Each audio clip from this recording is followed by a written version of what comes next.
You're listening to the Options Insider Radio Network, the home of the Options Podcast. For more quality options programs, visit theoptionsinsider.com or search for Options Insider Radio Network in your podcast provider of choice. Listeners can also access all of our programming through our mobile app available in the iTunes and Google Play stores. Select programs are also available via live stream at mixlr.com/options-insider. That's mixlr.com/options-insider. Don't forget to follow along with your favorite programs and submit your own questions for the hosts at twitter.com/options, stocktwits.com/options, facebook.com/theoptionsinsider, or via questions at theoptionsinsider.com.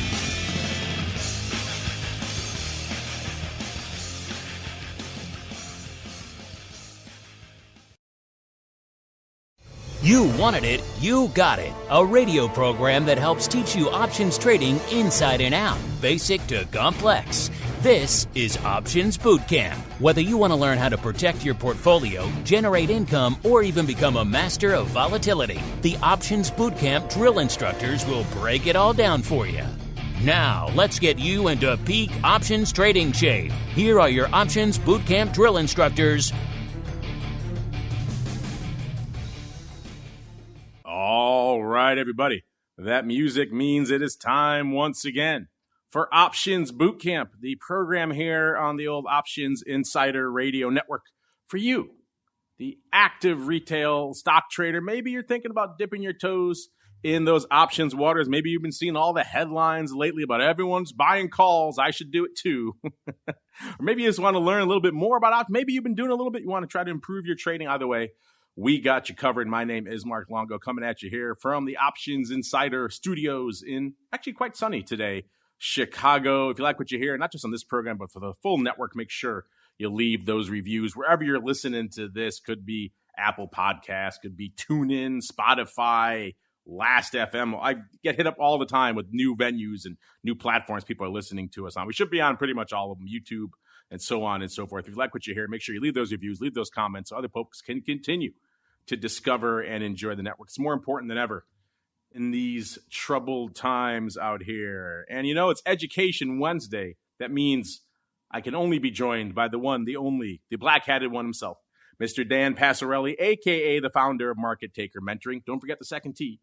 And, of course, also the author of one or two options, what did we say last time? Options adjacent tomes. Mr. P, welcome back to the Options Bootcamp Drill Instructor Proving Ground, sir. Good to be back. All right. And you know what, Dan? You know, we were kind of mulling over what to talk about today. And so we thought, let's put it out to the folks out there. By the way, if you guys aren't doing so already, make sure you follow us over there on the old Twitters at Options. Pretty easy to find because that's where we put out a lot of these polls. So it gives you guys a great way to interact with the show and engage. You guys get to choose what we talked about. And we asked you guys, what do you guys have on the brain? What do you want us to talk about these days? And because it's Twitter, we had to give you a few recommendations, but we also solicited your input. If you wanted to give us an idea, you can hit us up as well. And a lot of people did that. We gave you 4 choices effectively here. We said, going back to an old stalwart, hedging of these crazy markets, or when to roll a covered call, or, the impact of that SoftBank whale. That's been a hot button topic out there as well. Or, the listener question palooza. We know you guys have a lot of questions. Dan, I'm going to let you guess. What do you think won our poll, sir? I'm going to say hedging crazy volatility. It's like our audience or something. Yes, 54.5% as of right before the show. I do believe that actually the poll might still be live. So you can vote if you want, listeners. But the show's already started.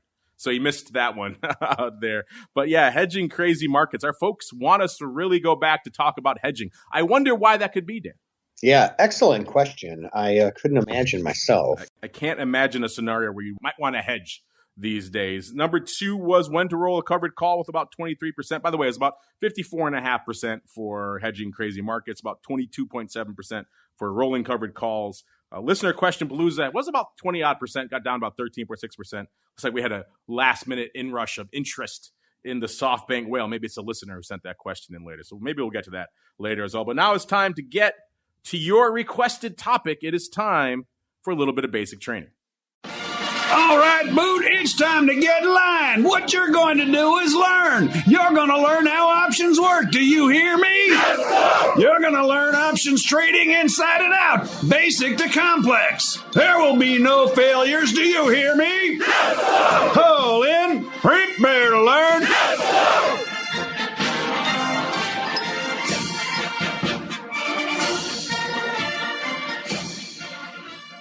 All right, everybody, welcome to Basic Training, the portion of the show we break down a basic options topic, explain how you can utilize it in your own trading and indeed your own portfolios. Today's topic, a hedging of crazy markets, is one we have broached in the past, but it's always worth revisiting. In case you want to check out some related episodes to this one, go back to episode 101, the creatively titled Why Are Puts So Blanking Expensive? Episode 99, which is a similar theme, a hedging of lofty markets. At the time, we hadn't really encountered some of the protracted sell-offs we're seeing right now. And 84 as well, which was ratio put spreads, as well as some crude oil myth busting in there as well. So those just some recent episodes where we touched on similar topics. If you go back into the archives, you'll find a lot more. This is, as you might imagine, a frequent topic of discussion because you guys can't get enough of it. So what are we talking about here? Well, before we even get to it, let's set the scene for where we are as of our recording date here. We are kind of on the latter end of a pretty protracted period of, shall we say, easing in the broad market, to put it euphemistically out there. Most of the major indices have been selling off for a wee bit of time now. After a prolonged and protracted run up, we're seeing the S&P off about 1.25% as of today, seeing NASDAQ off to close to 2%, Dow off about 1% out there as we are recording this right now. So the S&P is still north of that 3,000, even 3,200 level, but again, threatening that correction territory. I actually do believe might be technically in a correction now at this point. So giving back some of those gains we've had of late off a lot of growing pandemic fears, which are pretty rational if you look at it through that lens. Our old friend VIX Cash also starting to claw back up. Remember, it broke through 30 not too long ago. Now it's starting to go back up in the other directions at about a 27.5, a little bit north of that right now. So threatening 30 yet again, not quite there. But of course, if this sell-off continues, then we probably will see that 30 handle yet again. So that's where we're setting our table for today's episode here. And you guys want to talk about hedging these markets. So let's talk about some strategies. Let's go basic and we'll start rolling from there. The number one, the most basic, the most go-to kind of old, faithful, old, reliable type of hedging strategy in this market. What is it? You probably know the deal by now. It's your basic protective put. You're going out, you're buying maybe 5% out of the money, maybe 3%, maybe 10%, depending on your outlook on how much you want to spend, certainly as well. That's where you're going to draw your line in the sand, say, that's it. I'm stopping myself out here this far and no farther out there. Why is that good? Well, a bunch of reasons. It's right now, a question I do believe about pricing models and things later where we'll get into things like CAPM. But if you believe those old means of asset pricing, you should have a bunch of different assets. And that will hopefully save you through diversification. But we all know the one reliable thing, the one reliable inverse correlation you can rely on day after day is a put. Because a put's going to do what it's going to do, regardless of what else is going on. You don't need to have other diversifying factors to kick in. You don't have to worry about correlation because you have a delta. You can rely on those kinds of things. Those are hard and fast mathematical principles. So it's the most reliable protection, the most reliable diversification tool you can really have. And also, it's going to stop you out. It's reliable. You know, if you buy that put, you're stopped out at that strike, which is something is nice. In these markets, you could sleep at night. And that's, that might be worth a little bit of extra premium to you out there. If you're having a lot of stress and anxiety over, man, do I need to hover over my keyboard all day, ready to hit the sell button out there? I'm getting anxious. I'm making problems for my family, whatever it might be. Maybe that little bit of extra premium could be worth it for you for that put because it lets you sleep. You know what your downside risk is. You know when you're stopped out. If you have a stop order, a limit order, they're not as reliable for a variety of reasons, including if you gap through that strike in the overnight, which we've seen happen many times of late. What's the con of this? Well, as you said in our most recent show, they're blanking expensive. They are freaking expensive. Before I get to breaking down some of that cost out here, Dan, what are your thoughts in general in this market environment that we're in right now, protracted sell-off after a long rally? What are your thoughts and your viewpoints on the old standby, the old faithful, the basic protective put, sir? I have one comment on it that I don't think we really have spent much time talking about in previous shows, but timing is everything. It's called a hedge because you decide to protect yourself in case the market goes down. You don't buy it after the market goes down and expect to get your money back. That's called a refund, and the market has a no refund policy. Look at you with your fun little quips. How long did it take you to cook up that one, sir? I've been working on that one for about 3 weeks. Since our last show, you've had it stewing over in the back of your mind. Yes, that is a good truism. The market does have a no refund policy. Another adage, buy the puts when you can, not when you have to. Don't try to shut the barn door after the horse is gone. All these other adages, which you could certainly say we have been selling off for a while. So maybe you are a little bit in that point. So someone comes to you right now at MTM Dan. They say, hey, Mr. P, author of Options Adjacent Tomes. I want to buy some puts in the S&P. What do you tell these people? I think it's important to clarify. Do you want to buy those puts because you lost a little bit from the high, or do you believe that from this point forward, there's a chance of a precipitous drop? You really have to be very clear to yourself with your objectives when it comes to trading options. Yeah, let's look at some of those objectives and also some of the costs I alluded to earlier out there. Remember, puts are blanking expensive, to borrow our own title from our own show. Just how expensive are they? Let's crunch some numbers. I know you guys like data. I'm going to do that for you. And actually, I'm going to give you access to some free data. How cool am I? We do a lot of shows on this network. So if you're just listening to this one, Options Bootcamp, A, we like you. B, you're missing out on a whole bunch of other great shows, including a show we do every week called This Week in Futures Options with our friends over there at CME Group. And through that show, we've created some cool tools to help you guys crunch these numbers for yourselves. And guess what? If you listen to our network, you can go use them for free. It's the secret code is just go to cmegroup.com/TWIFO, This Week in Futures Options. This Week in Options, CWIO, also works, and it allows you to generate all sorts of great reports about whatever product you want. Now, these are all things that trade at CME, so there's a lot of commodities and things in there, but there's also equities in there, which will probably intrigue a lot of you out there. So we crunched some of the numbers for the E-mini S&P 500 and a few others out there. The reason I like this tool versus a lot of others, you can go out and look at, let's say, the CBOE skew index. We talked about this on our recent episode of, why are puts so blinking expensive.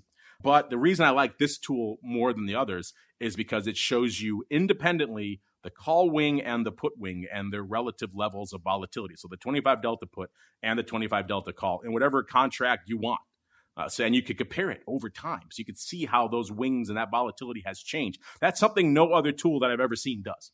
And so if you want to get the true analysis of what is going on with the puts and the calls in an index like the S&P, for example, that's a great place to go. And you can do it completely for free. cmegroup.com/TWIFO. Check out the TWIFO show if you want every Thursday. It's a fun one. Let's crunch the numbers now. Let's look at the E-mini S&P. This is for the E-mini S&P, but of course, this analysis is going to apply to SPY and SPX and all the other S&P related products. They all pretty much line up around the same levels out here, thanks to that magical beast known as arbitrage. Let's look at some of the weeklies first. So the S&P E-mini going out about 2 weeks right now, which is a pretty popular tenure out there. A lot of people like to play in the weeklies. The at the money vol at the time we did this, which I believe was late yesterday, was at about a 22.5. And what were we seeing in terms of bids for the puts? Remember, the puts are always going to be more expensive from a vol perspective. They were about 15% more expensive than those calls. So 15% more than that at the money vol of 22.5, what you're going to pay for those puts. Now, on the flip side, the calls were cheaper, 13.1% cheap. So the calls a little bit cheap if you want to go a little bit to the upside. Now, you guys say that's pretty expensive, and it is, but we also crunched the numbers to see how that compares to historical. And you can also do that through those reports. And if you look at that, you can see it's actually down a little bit. And part of that is because we have sold off recently. It may sound counterintuitive. You're selling off, these puts should be jacked up. And that's the case. If you explode through a bunch of strikes, those puts are going to get bid up really quickly. But now we've been selling off over a protracted period for a while, then rallying a little bit. So the vol's coming in a little bit. Then we're selling off. The vol's coming back up a little bit. But what happens when you start going through these strikes that people were buying and bidding up? They take them off. They sell them, right? So as a result, you can see some of that vol come in. That's pretty much what we've been seeing in the E-mini S&P out here right now. These puts were nearly 30% rich to the at the money not too long ago, a couple of weeks ago. And now they're down to way less than that out there in these 25 delta puts, 18.5% rich. They come in almost 50% from a premium perspective, at least net to the at the money. The calls, same deal. Calls are actually getting bid up a little bit. So calls are a little bit more expensive. Again, that's also what you'd expect to see as you move down skew the skew tends to rotate like a fulcrum, and the calls get a little bit more expensive over time because people say, hey, these things are cheap. Maybe you want to rally, and they start bidding them up. So the calls were nearly 20% cheap to at the money a couple of weeks ago. Now they're about 10%. So interesting tools. You can do this for a bunch of other things out there just to compare and see how much these things cost. If we look at the Dees contract, let's get beyond the weeklies. Let's go to a little bit saner contract. The Dees contract, so obviously longer term, a little bit saner money. That was about 25% rich, the at the money as of back in midsummer, July. And now it's about a little bit less, about 19% and change. So that's coming in a little bit as well. And the calls have ticked up a little bit as well. So similar trend, a little bit more muted, but interesting stuff. Let's look really quickly here at the NASDAQ, if you like NASDAQ vol as well. Let's go out a couple of weeks in the NASDAQ. The at the money vol out there, obviously a little bit richer. It was 31.5. The puts were about 12% rich, the at the money, and the calls were 10.5% cheap. So not quite as steep of a slope there for the skew in NASDAQ land, which is kind of interesting out there as well. So if you like that, if you want to see exactly how much these puts are costing you and how much they are relative to at the money, and also how they stack up to historical, which is very important. You should be doing that if you're out there buying protection. You should know where your level of premium falls on the spectrum out there and your level of volatility. Then you should look at these tools. They're all completely for free. All right, Dan, let's move on to our next friend here. The put spread. You want to get a little bit more savvy in these markets. So, of course, you're buying one, let's say 5% out of the money put. You're selling one 10% out of the money put against that. What's the benefit of that? Well, of course, the obvious. It's going to cost you less.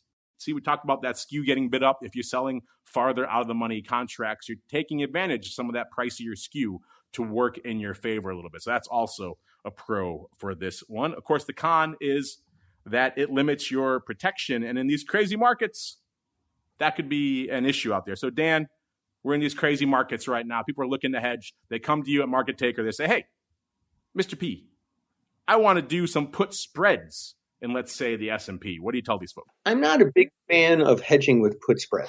You know, like it's sort of, to me, it's almost like the opposite of a hedge. Like, you know, if you buy insurance on your car, like you want to be covered in case you total your car. You're more than happy to have somewhat of a deductible, you know, to keep your premiums lower, you know, where you're on the hook for the first $500, $1,000, whatever it is. And like, that's what hedging with the put spread is. You know, it's like you're just basically getting the deductible and leaving all that downside, you know, exposed. So yeah, I'm not a big fan of that. What I would rather see somebody do maybe is just do a partial hedge, because then you're at least partially hedged for all that big down move. You know, like you're not worried about losing 1% or 2% or maybe even 5% you could absorb. You're worried about the big move. That's a good nugget. I mean, we don't have that here in our list of potential ways to hedge, but you're right. You don't have to always go if you have if you have 1,000 shares, you don't need to buy 10 contracts against it. You could buy 3 or 5, whatever your concern level is. So if outlay is your main concern, then that could be a way to mitigate some of that. Not getting all the protection, obviously. And Dan has a good point there about if you crash your car, you want to have it all protected. You don't want to have just the bumper. I bought just the bumper plan out there. And of course, puts, spreads, and spreads in general, people forget that, of course, they have a delta, and it's going to be less than what it is if you're buying that option outright. Sometimes people have a hard time thinking, well, I bought this put spread, but the underlying dropped, and I didn't really get the movement in the price that I wanted. We have that spread delta, and it's going to be a little bit lower. You need some time for those spreads to widen out a little bit. Sometimes people, they don't like that. And certainly if you explode through those strikes, that far out of the money put's going to get bid up. You're not going to see probably the value in that spread that you might hope. And so that's where people get a little bit upset sometimes with the put spread. So I can certainly see an argument, Dan, for maybe doing a little bit more partial hedge or just go the whole hog. Even in these markets, like I said, they are expensive. The cat has kind of, or I should say the horse has kind of left the barn, maybe the cat too, out there from that perspective. But if you still have some downside concern, it is worth noting they're not as expensive as they were. Certainly not as expensive as they were back when we did our Why Are Puts So Blanking Expensive show. Another way you could hedge in this market, which is kind of an interesting one. This is a little bit more of a, shall we say, a higher tier, pro level type of hedge, is the old ratio put spread. If you want to talk about those, we had some recent episodes all about ratio put spreads. Go check those out. I did those, I do believe, with our buddy Mr. Rhodes there. That's, of course, selling one out of the money put and then buying some ratio of farther out of the money puts against it. So maybe you sell one 5% out of the money put. You buy 2. 10% out of the money puts against it. So what are you going to do? First off, you're collecting some of that high volatility in that put wing, which is nice. But then, of course, you're also putting it back to work, buying options that also have high volatility. So you're not really going to harvest any premium, not really going to get a lot of income out of this trade. Don't see it as an income trade. And also, you're buying two of the more expensive, more elevated part of the put wing, so you're getting more exposed to that. So no income for it, but maybe in a market like this, where we're seeing a lot of craziness, and maybe you don't want to spend a lot and put a lot of drag on your portfolio just to buy a put outright, but you also maybe have a little bit of concern that we could go back and retest those March lows pretty easily. And you want to have those bullets in your back pocket for that rainy day, but you don't really want to pay for them a lot right now, then this could be an interesting alternative. Dan, here I am once again, that proverbial grandmother from Iowa.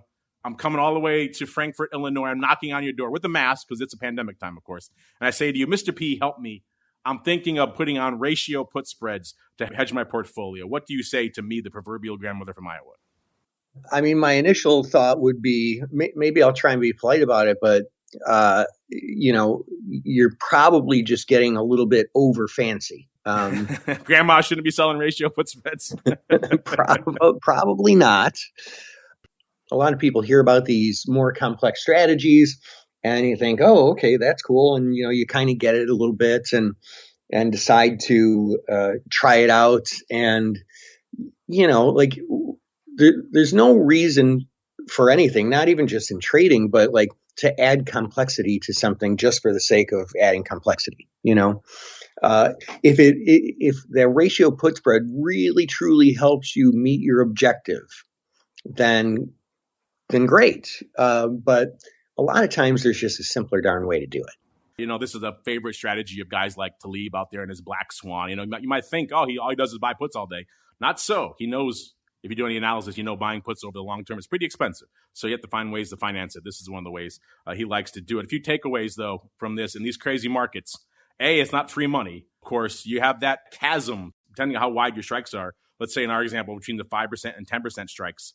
Make sure A, and B, whatever broker you're using understands what's going to happen if the underlying moves between those strikes, right? Because you might be on the hook to pick up some more of that underlying, unless you, of course, close that put out. So make sure wherever you're selling these put strikes, maybe you're okay with buying a little bit more if you want in those levels, or, of course, close it out. Also, B, your broker's going to start taking away some margin to hold in reserve against those puts for that period in between. So make sure it's not onerous, and maybe you want to contact your broker to see how they margin these types of trades out there. So it's not just free money, these ratio put spreads. But if you are a little bit on the savvier end of the spectrum, maybe not your grandmother, but maybe you, and this is something you're interested in, having a little bit of downside net long units. That's a nice thing. We like to be net long units in this game. You're short one, but you're long two. So in the downside explosion, that will work out to you. Just make sure you understand.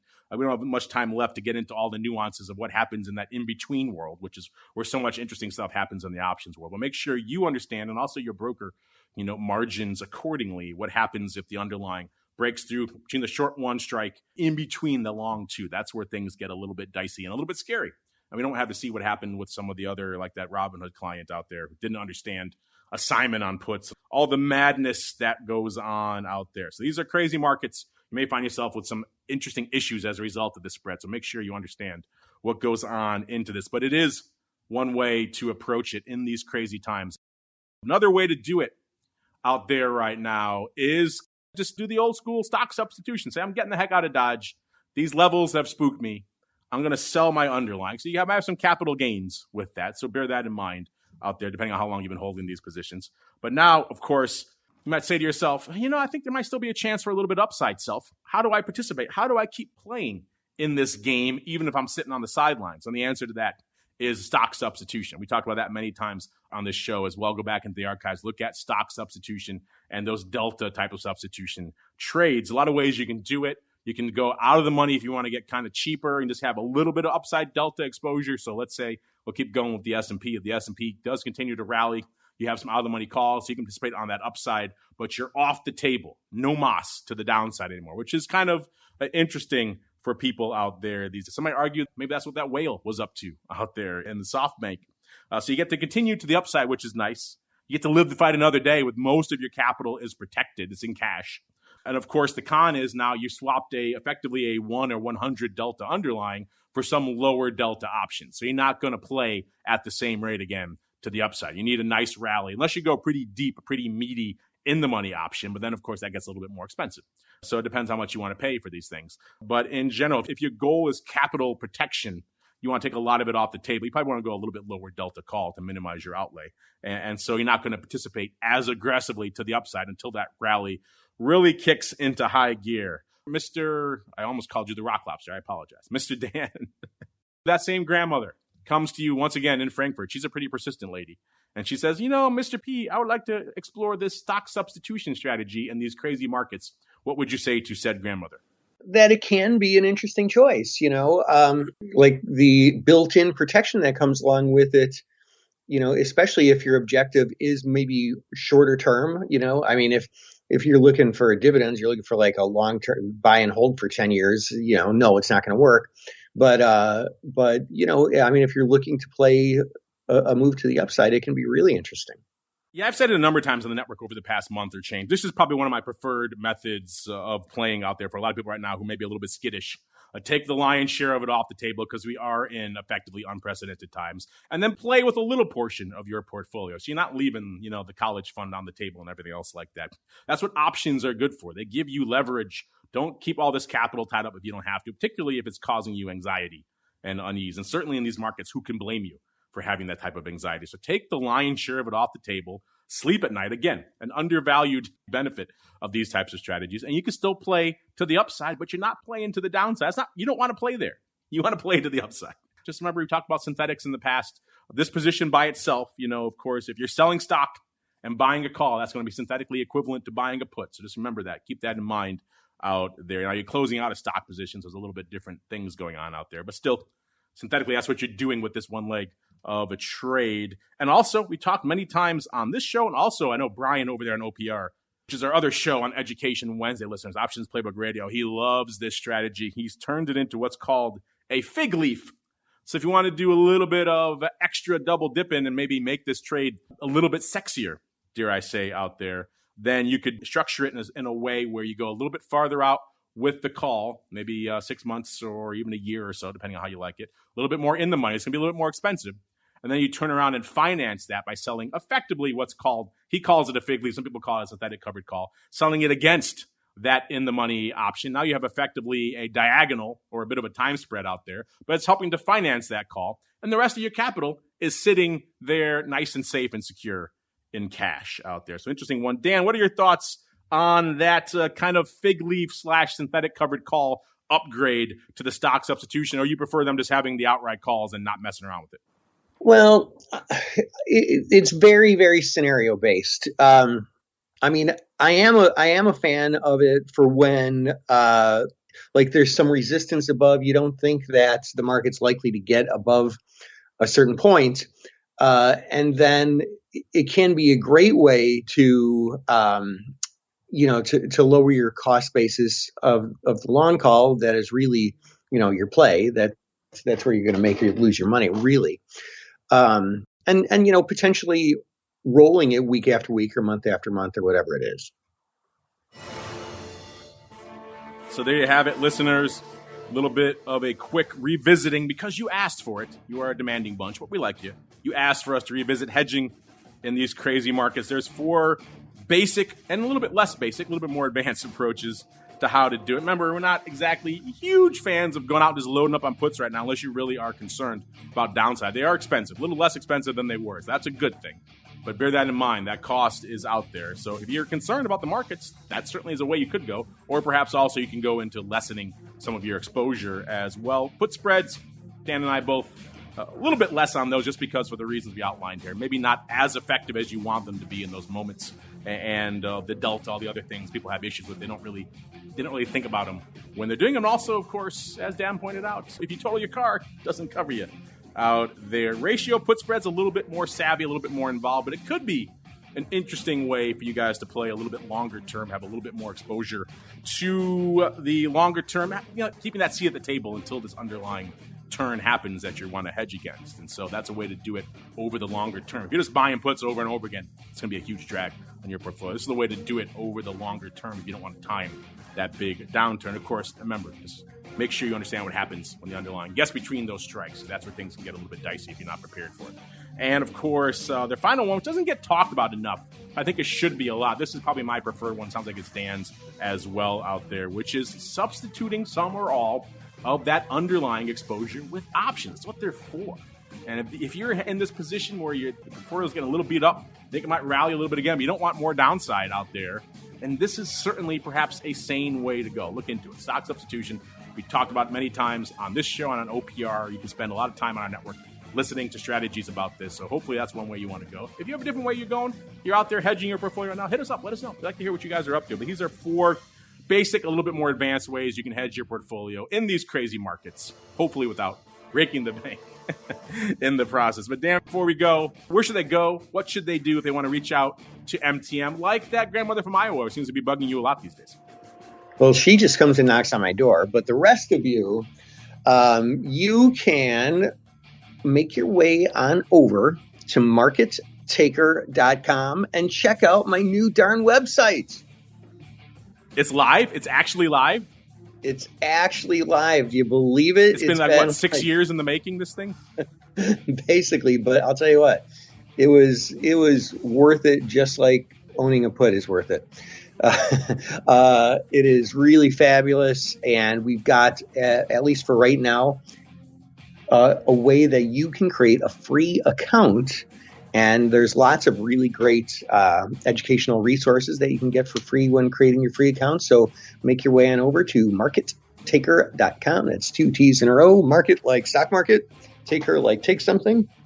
Take what is rightfully yours. Markettaker.com and create yourself a free account. I like it. It's looking pretty good. Nice and clean, Dan. It's good. A lot of happy people on the homepage, too, which is always nice to see. They're clearly enjoying their time at MTM, sir. One glaring omission, though. I'm looking here. Dan has been featured on all these outlets. I don't see Options Insider there. What's going on, sir? Oh yeah. We got to squeeze that sucker in there. That should be prominent. F. Bloomberg and everybody else. Who cares about them?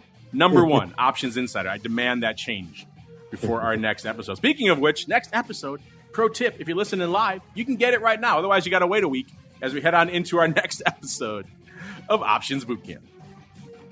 You're listening to the Options Insider Radio Network, the home of the Options Podcast. For more quality options programs, visit theoptionsinsider.com or search for Options Insider Radio Network in your podcast provider of choice. Listeners can also access all of our programming through our mobile app available in the iTunes and Google Play stores. Select programs are also available via live stream at mixlr.com/options-insider. That's mixlr.com/options-insider. Don't forget to follow along with your favorite programs and submit your own questions for the hosts at twitter.com/options, stocktwits.com/options, facebook.com/theoptionsinsider, or via questions at theoptionsinsider.com.